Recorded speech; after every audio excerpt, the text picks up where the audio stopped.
जानेवारी महिन्याचा गुलाबी थंडीचा काळ, सगळीकडे पिकांची लगबग आणि संक्रांतीचा उत्साह असतानाच बुलढाणा जिल्ह्यातील कोतळी गावात एका अशा लग्नाची चर्चा रंगली ज्यानं माणुसकीच्या सर्व सीमा ओलांडल्या.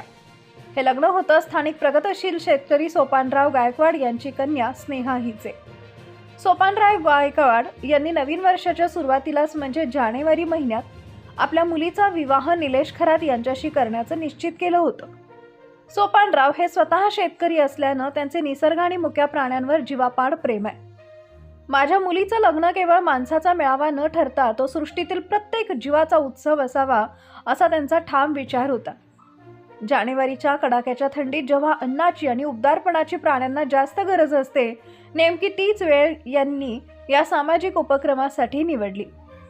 15 जानेवारी रोजी मकर संक्रांतीच्या मुहूर्तावर हा विवाह सोहळा पार पडला.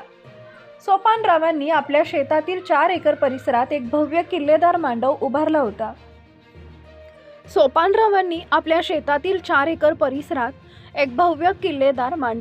होता. या लग्नाचं सर्वात मोठं आश्चर्य म्हणजे वराडी म्हणून निमंत्रित केलेल्या 5000 नागरिकांसोबतच परिसरातील शेकडो जनावरांसाठीही विशेष सोय करण्यात आली होती. जानेवारीच्या वैरण टंचाईच्या काळात सोपानरावांनी गावातील सर्व गायी आणि बैलांसाठी उच्च दर्जाची सरकी पेंड आणि सुका चारा, कुट्टी यांची स्वतंत्र पंगत लावली होती. थंडीच्या दिवसात अन्नासाठी वणवण करणाऱ्या कुत्र्यांसाठी ताजी पोळी आणि दुधाचा बेत आखला होता. मांडवाच्या परिसरात पक्ष्यांसाठी धान्याची कोठारं टांगली होती.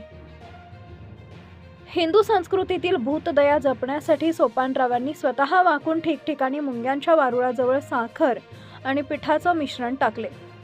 या सोहळ्यात स्नेहा आणि निलेश यांचा विवाह वैदिक पद्धतीनं पार पडला खरा, पण खऱ्या अर्थानं लक्ष वेधून घेतलं ते त्या मुक्या जीवांच्या तृप्ततेनं. लग्नाला आलेल्या बाजूंनी जेव्हा पाहिलं की एका बाजूला माणसं जेवत आहेत आणि दुसऱ्या बाजूला जनावरही तितक्याच आनंदानं चारा खात आहेत, तेव्हा सर्वांचे डोळे पाणावले. सोपानरावांच्या या कृतीनं हे सिद्ध केलं की शेतकरी केवळ माणसांचाच नाही तर संपूर्ण निसर्गाचा पोशिंदा आहे. जानेवारीतील त्या शीतल संध्याकाळी पार पडलेला हा विवाह सोहळा कोतळी गावाच्या इतिहासात अजरामर झाला. सोपानराव गायकवाड यांनी आपल्या मुलीच्या लग्नानिमित्त केलेला हा खर्च प्रदर्शनासाठी नसून तो एका कृतज्ञतेच्या भावनेतून होता. आजच्या दिखाऊ युगात निसर्गातील प्रत्येक घटकाला सोबती घेऊन आनंद साजरा करण्याचा हा कोतळी पॅटर्न खरोखरच कौतुकास्पद आहे.